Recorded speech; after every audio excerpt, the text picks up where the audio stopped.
Hi everyone, I'm Teresa and today I will teach you the Euler's method.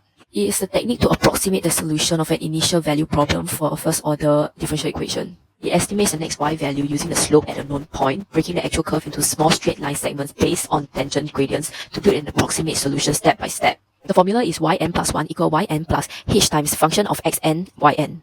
Yn plus 1 is the next estimated value of y, yn is the current y value, function of xn yn is a derivative, gradient, slope, or dy dx, whatever you want to call it. There is a way that this formula was derived. So the gradient formula is just the difference of y over the difference of x. This information gives us that function of xn, yn equals to yn plus 1 minus yn over xn plus 1 minus xn. The denominator is literally h, the step size, so you can replace it with h. Now all that's left is manipulating the equation. I have shown the steps here. Lastly, you rearrange it and make the xn plus 1 the next estimated y value on the left side. Moving on to application, here's my own example. Y equals x squared plus 1. Since you have the actual expression of y, you can find the exact solution by just subbing in x with any value to find the y points.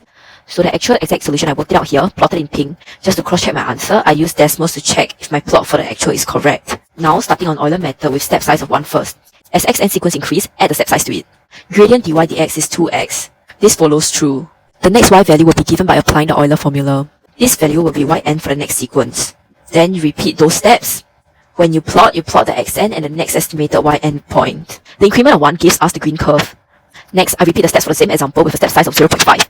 That makes the red curve. You can see by decreasing the step size, you increase the number of steps, making the curve more accurate. The red curve is much closer to the actual answer than the green. At last, let's focus on our IVP. We got dy dx and the initial value, which means that x equals 0 and y equals 1. The question wants to find the approximate value of y when x equals 1, so we should increase x by h until it reaches 1. To begin our Euler process, I've decided on the increment of 0.1 for an accurate enough approximation. This gives a total of 10 sequences. Y is the actual value and yn is the Euler value.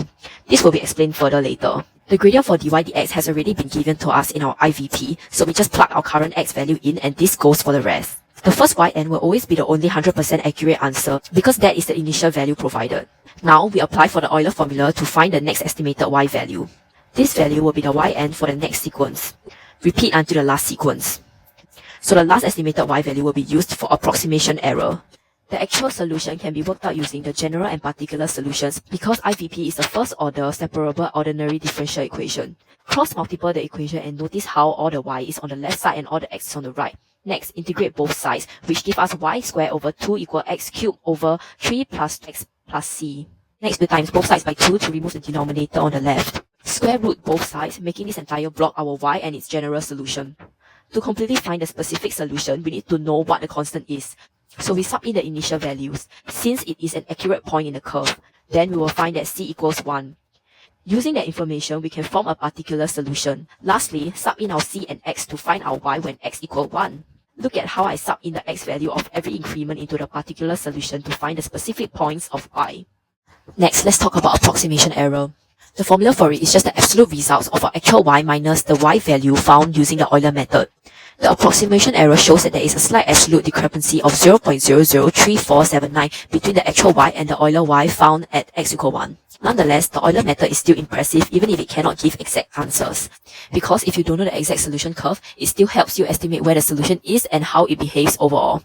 As mentioned earlier, you can decrease the step size to make your results more accurate. I have made a separate table with a step size of 0.05 to show that the discrepancy decreased to 0.00192. You can lower the step size as much as you want if you want to maximize the accuracy of the final answer. But the smaller the step size, the more steps you take and the more tedious the Euler method will be.